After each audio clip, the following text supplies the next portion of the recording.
País. Equipos que trabajaron dentro de la construcción de esta propuesta de ley.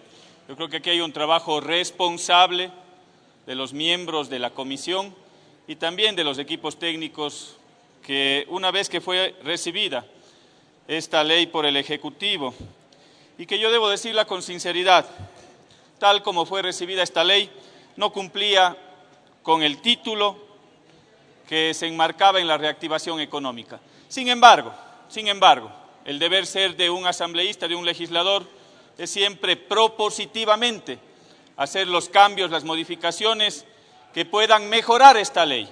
Y eso es lo que hemos hecho. Y es así que hemos hecho un esfuerzo enorme, tratando, primero, de cumplir 3 condiciones, objetivos fundamentales dentro de esta ley. Reactivación económica, fortalecer la dolarización y modernizar la gestión financiera. Ese ha sido el objetivo que se ha cumplido por parte de los miembros de la comisión. Decirles que esta ley ha sido modificada en un 65%, y es así que hemos agregado 24 artículos e incisos, eliminado 51 y modificado 62. Alguien decía, algún legislador o legisladora decía que en esta ley no se han hecho o no ha tenido cambios mayores. 65% no es un cambio mayor. Valdría la pena que se responda usted mismo con relación a los datos que les acabo de decir.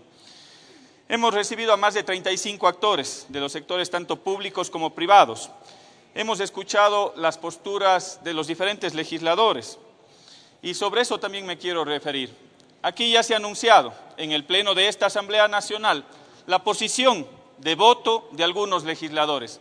Pero veamos pues, veamos a qué se van a oponer, y atento pueblo ecuatoriano, a qué se quieren oponer algunos legisladores de oposición.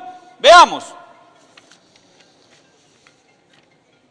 Esta ley está enfocada sobre todo a generar reactivación económica en un sector importante para la población, importante en el ámbito de las micro y pequeñas empresas. Y precisamente ese sector es el que contribuye con 7 de cada 10 empleos en el Ecuador. Y para ese segmento y para ese sector de la población estamos planteando que se pueda generar una franja exenta de hasta $11.290 en el pago del impuesto a la renta. Les estamos permitiendo que para las nuevas empresas, para esas nuevas inversiones, para fomentar precisamente la generación de nuevas inversiones y nuevos proyectos, se les dé una exoneración de 3 años de no pago del impuesto a la renta. Permitir que las compras hechas a los actores de la economía popular y solidaria tengan un 10% más de deducibilidad tributaria. ¿Eso en qué ayuda o a quiénes ayuda? Precisamente a los actores de la economía popular y solidaria, para poder generar encadenamientos productivos. Y a eso se están oponiendo algunos que ya anticiparon su voto negativo en esta ley.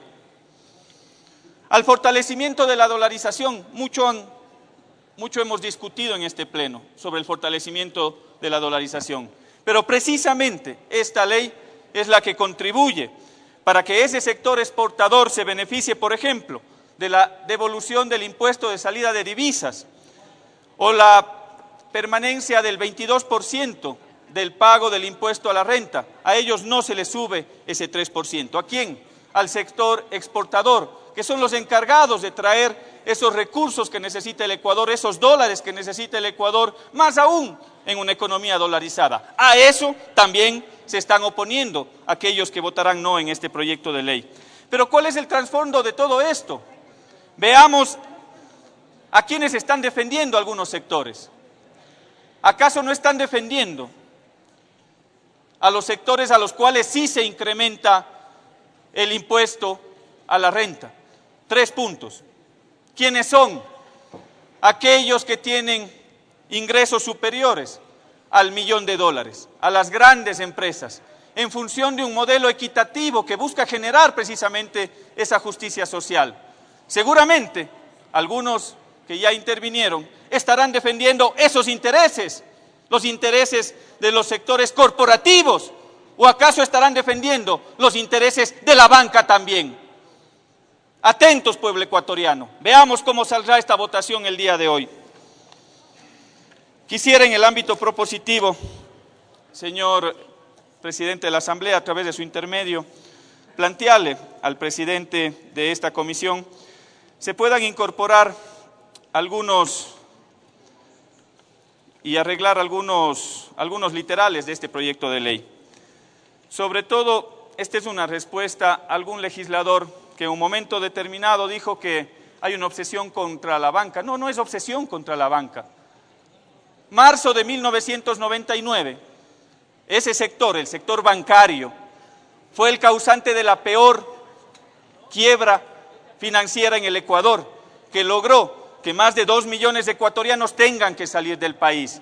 Y las consecuencias de aquel feriado bancario todavía no las superamos, señores legisladores. Todavía no lo hemos superado en el país. Y las consecuencias todavía las seguimos viviendo. Y precisamente me permito, a través de la incorporación en la en el inciso 12, que se pueda incluir el siguiente texto.